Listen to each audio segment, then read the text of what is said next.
Does training even matter? So I'm going to argue yes, but we're going to start off with a few of the counter arguments and other things that people have said about training. So let's just jump on the very first one. There's this, it's cliche at this point. You can't out-train a bad diet. Now, we've all heard this, and we all know that it's BS. DK Metcalf eats candy. Whenever I was at Pitt, the Pitt basketball players who were phenomenal would be found at the Peterson Event Center eating Burger King. You know this already.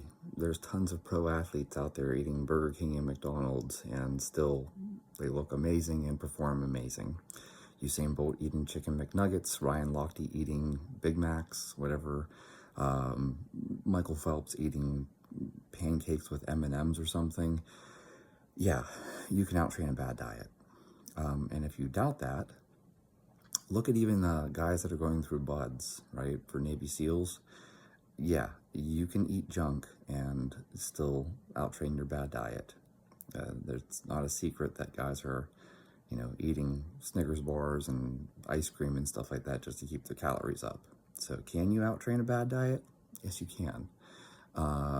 Should you out-train a bad diet is a completely different question, because now we get into things like health and, how much time do you have? Do you have 4 hours a day to do, grind your PT? And are you running long distances? Like, some of us only have 45 minutes a day to train. So, you can't out-train a bad diet if you only have 30 minutes 3 times a week. But if you've got 8 hours a day to just grind away, yeah, you can out-train a bad diet. You can look at some of these CrossFit guys that are like 5 and 6 hours of CrossFit per day, and then they tell you the story about how I go home and eat a whole box of cornflakes. Okay, so you can out-train a bad diet. But that isn't what this is really about. I asked if training mattered. I didn't ask if you could lose weight. So the very first stupid thing is this out-train a bad diet thing. Easy. Okay, we'll jump forward, and I'm going to take another soft one here. So I have nothing but respect for Justin Harris. Okay, I love Justin Harris. But Justin was on some podcast, I can't remember whose podcast it was, and he made the comment that nutrition is more important than training. And so because his nutrition is dialed in, he looks better even if he's not training as hard. And I don't disagree with that from the aesthetic part of things, right? So, if your nutrition is dialed in, you're going to be lean and you're going to have muscle and your, body composition is going to look good. No disagreement whatsoever. I'm trying to think of who else it was I heard. I feel like it might have been Milos Sarcev. I know Chris Aceto has said it. And how you train really doesn't matter, whether you are, mind you, this is the catch to this, so stay with me. Whether you're doing high volume or high intensity, they both work. Yeah, that's true if you're sports bodybuilding, right? So all you have to do in bodybuilding is stimulate the muscle to grow, and then you have to eat to feed the muscle. And if you eat appropriately, you improve your body composition. But bodybuilding, no offense to bodybuilders, isn't exactly a performance sport. You see, I could get on the Olympia stage and maybe all I deadlift is 600 pounds. But, I'm 300 pounds with 5% body fat. It doesn't matter that the other guy standing next to me is 300 pounds with 20% body fat. I'm making this up because he wouldn't be on stage.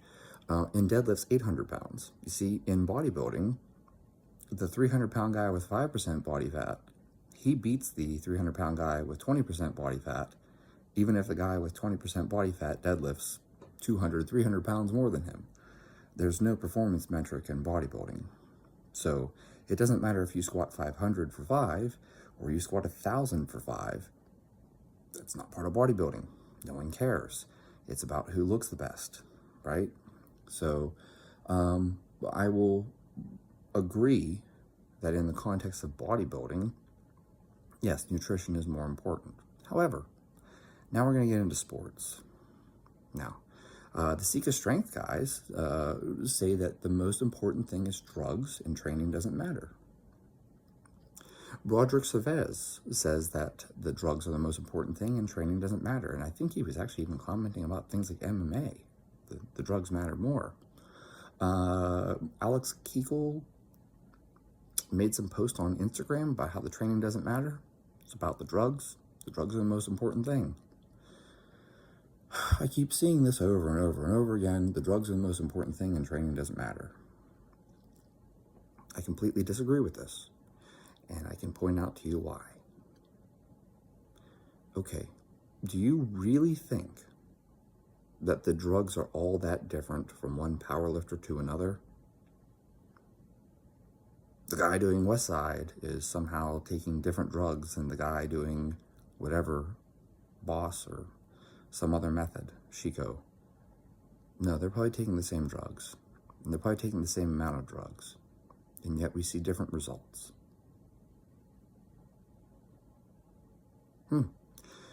Do you really think that bodybuilders and powerlifters are taking drastically different drugs? No. And yet powerlifters are massively, incredibly, just so much stronger than bodybuilders. So, if they're both taking the same drugs, both at unreasonably high dosages, and we see a huge difference in performance, what is the variable? Oh, must be how they train. Okay, so now that's covered. Let's look at CrossFit. That's interesting. Do you really think, and I'm not trying to be a jerk about this, I'm just being realistic about any sport, there's drug use. Why do some people perform so well? Probably because they train better. They probably train smarter. Okay, Tour de France.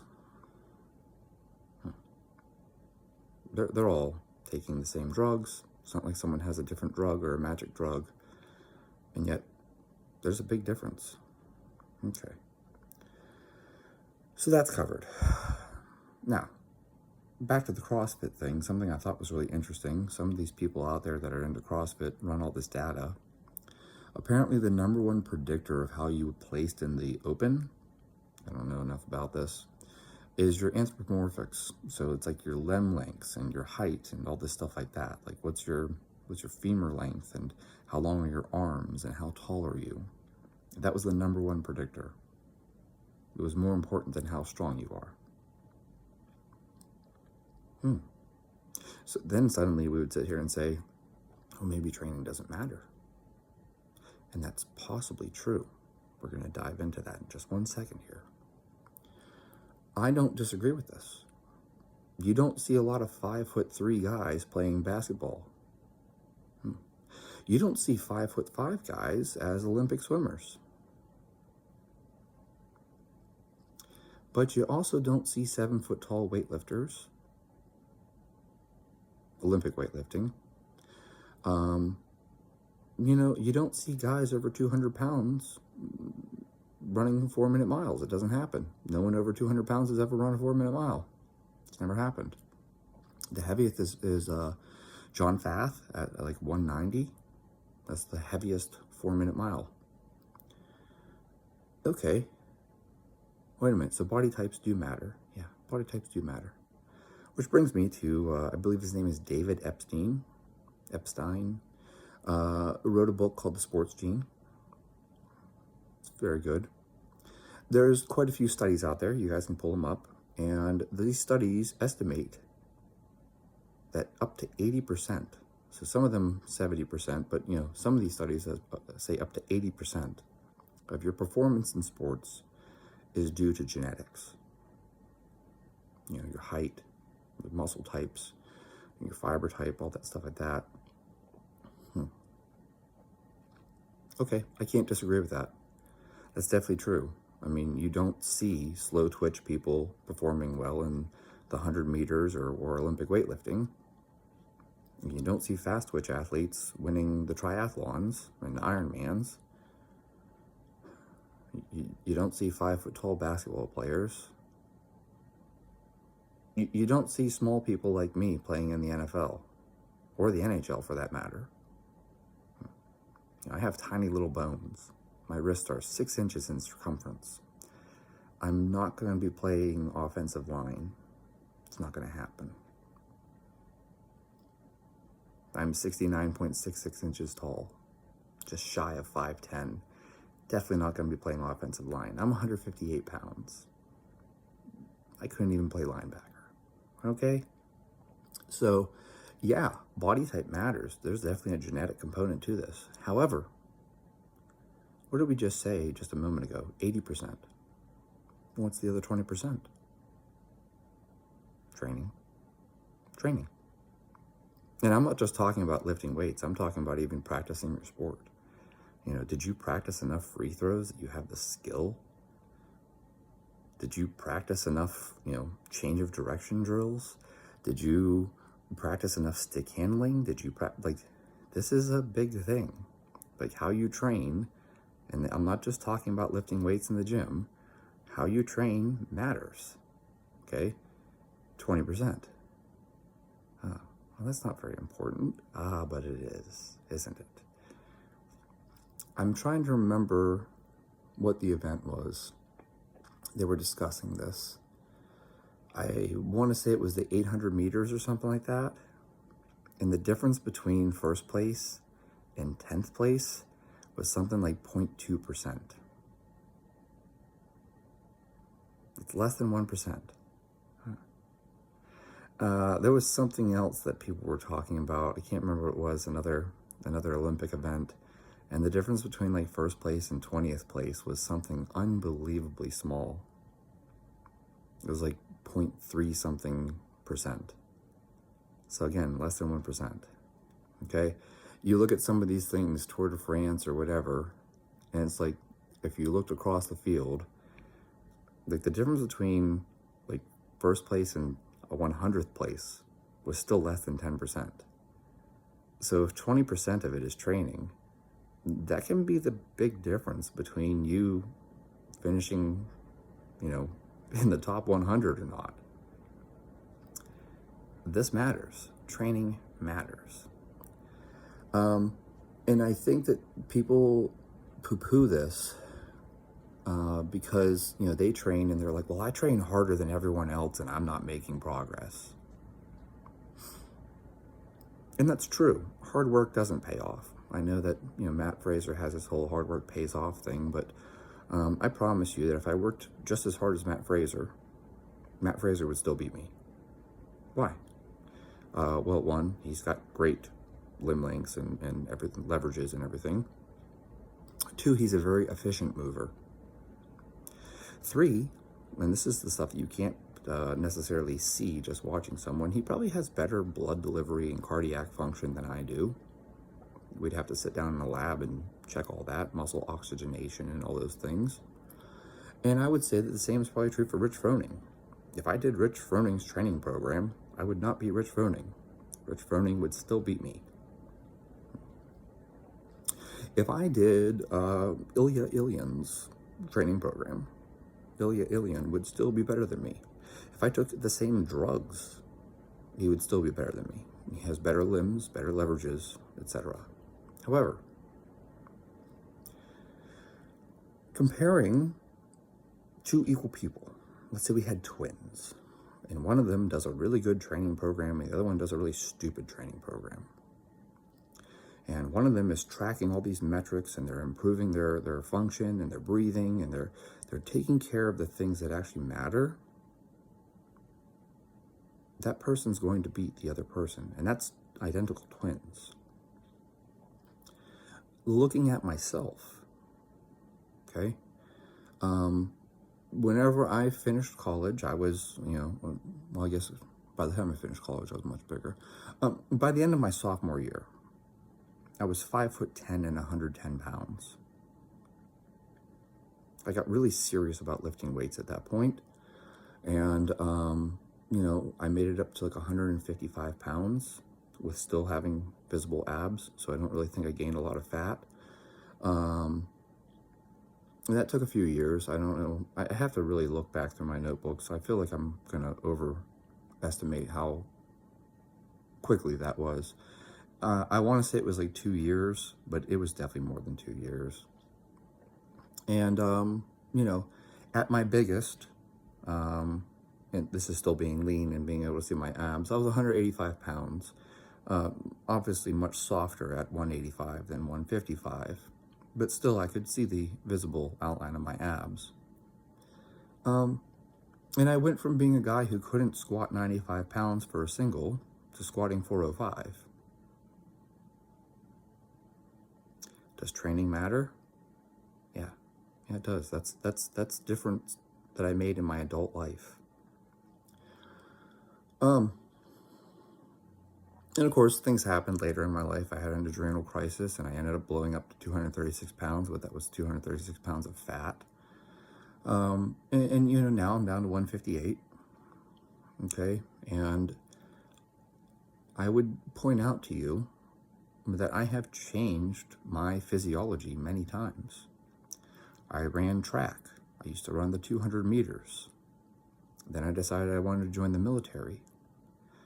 The first time I tried to run the 3-mile for the Marine Corps, I feel like it was something awful, like 28 minutes. Like, it was really bad. But I trained and trained and trained and trained and trained, and eventually I was running a sub 18. So I turned myself into an endurance runner. I've talked about this in the past. Whenever I was preparing for the Navy, because I wanted to become a Navy SEAL, and that, I failed, but I was running like 100 to 120 miles a week, and I was swimming 50 to 60 miles a week. Yeah, I turned myself into an endurance athlete. But I also had a period of time where I decided I wanted to do weightlifting. And, it didn't take long, and I think I was about 69 kilos when I snatched, 110. It's not impressive. That's not good. But boy, that's a big different, that's a very different physiology than an endurance athlete. Okay. And, now, I haven't tested my mile in a little while because I live in Duluth, and it's like below zero Fahrenheit, and everything's covered in ice. But the last time I tested my mile in the last year, I ran a 5-something. Okay, so I ran a sub 6-minute mile in the past year, and I also front squat 345. Now, does training matter? You better believe it does, because I just told you just a little while ago about how there was a point in time where I ran my 3-mile in like 28 minutes. Now I run a sub 6-minute mile. That I told you that was a point in time where I couldn't squat 95 pounds for a single. That's a back squat. Now I front squat 345. Does training matter? Yeah. And so it's kind of funny to me how people will say that training doesn't matter. Well, we just went through and just pointed out that, even though 80% of your athletic performance is down to genetics, there's still that 20%. That 20% really matters, especially in sports. Why? Because I just pointed out to you how many times there's a split between first place and 10th place that's less than 1%. Well, 20% is more than 1%. So, does training matter? Yeah, you sure better believe it does. And I don't know why people keep saying that it doesn't. Now, this is not to say that you can overcome everything. You're 5'3" and 100 pounds. You are not going to win the world's strongest man. But if you have the genetic gift and you're 6'5" or 6'6", and you've got big thick bones and you can get your body weight up to 400 pounds, yeah, like Mitchell Hooper versus Hafthor Bjornsson, training probably matters there. You know what I'm saying? Like, when you have the same body type and you have very similar genetics, you're fucking Eddie Hall, you have amazingly thick muscles and thick tendons, then in that case, training makes the difference between whether or not you take first place or 4th place. If you're Matt Fraser, Training makes the difference between first place and fourth place. That's you getting on the podium or you going home with nothing. If you're Usain Bolt, you have the same limb lengths and muscle type as Usain Bolt. First place and third place, that's less than 1% difference. So that 20% does matter.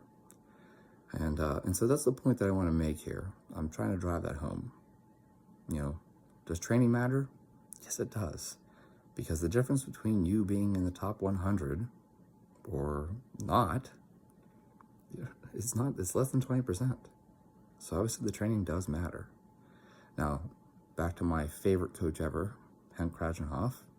You can't turn a donkey into a racehorse. But if we're comparing racehorses to racehorses, then the training does matter. And if you're comparing donkeys to donkeys, the training matters there too. It's like I make this joke about Yorkies on tren. Yeah, if you put your Yorkie on a tren, it'll still get torn apart by a pit bull that's not on tren. But Yorkie versus Yorkie, pit bull versus pit bull, now things matter. And that's where really, that's all I have to say on this whole thing, is that, if we're comparing very similar body types with similar muscle types to each other, then the training matters. But like I said, you can't turn a donkey into a racehorse. But certainly, one thoroughbred versus another thoroughbred, yeah, the training's going to matter.